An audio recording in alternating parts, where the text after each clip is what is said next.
Well, joining us now to understand better what happened on the local and global markets is Grant Gilbert, stockbroking portfolio manager at Nedbank Private Wealth. Grant, thanks so much for your time. So it looks like the JSE has hit the brakes on all the record runs we've been seeing so far. Good afternoon, guys. Yes, so the market's still trading very, very near to those all-time highs.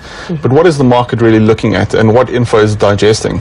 So, of course, we've entered earnings seasons in America.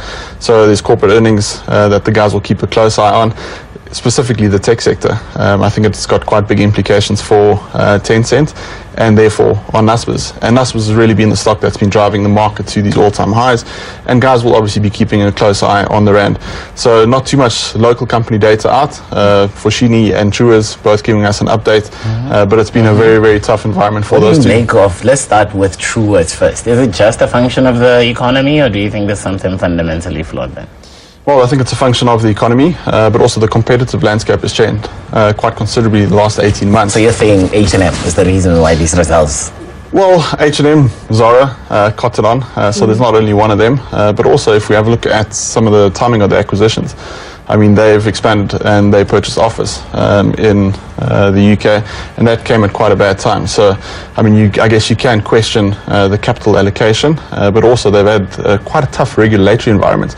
So about half of their sales is derived on credit, and we know the National Credit Regulator has been clamping down on the interest rate that they can be charging, and also how easy it is to open accounts. So it really has been a very, very difficult environment for these retailers. Talking about acquisitions, it looks like that bit into the Foschini Group's earnings, yet the stock price positive. I mean, explain that juxtaposition?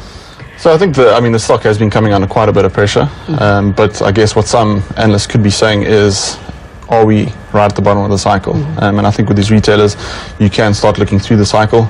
I mean, it's not trading on a demanding multiple of 13 dividend yield of 5%, some good offshore exposure, and I guess if we have to look at the local retailers, I mean, they've got a really, really broad product range. I mean, they've got women's fashion, men's fashion, sports, as well as houseware. Well, Karabo, did you want to say something? Yeah, I don't know, just the retail segment of our market, but just like how, when you look at retailers, do you think that they have, I mean, if the narrative of our economy is that we are likely to get an interest rate increase, that we're likely to get some VAT increase next year, what do you think that means for them, especially for retail facing stocks, your Clicks, your ShopRite, your, you know? So I think what you really got to do is you got to draw a distinction between your discretionary retailers and some of your retailers that focus more on your staples. So your food retailers versus your clothing and discretionary retailers. So it is a tough operating environment, like you've said. So I think in this type of environment, you want to be exposed to your more defensive retailers that don't necessarily rely on discretionary spend. And then once again, even in those retailers, you want to be at the lower end of the market. So it definitely is very, very interesting. And I think that's why you're still seeing your ShopRites performing really well, as we've seen these clothing and discretionary retailers being under a lot of pressure. And even AVI, because I see they're also talking about a really tough environment, but saying that profit margins are still stable on that front. Look, I think hats off to them. I mean, they've really come out with a good operational update. So in this economy, what do? There's not much you can control.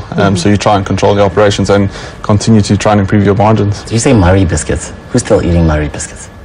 Eat s'mores and Romani creams and all of the things we shouldn't be eating right now because we're chasing that hashtag summer body. But Grant, thanks so much for your time. We are going to leave it there. That was Grant Gilbert, a stockbroking portfolio manager at Nedbank Private Wealth.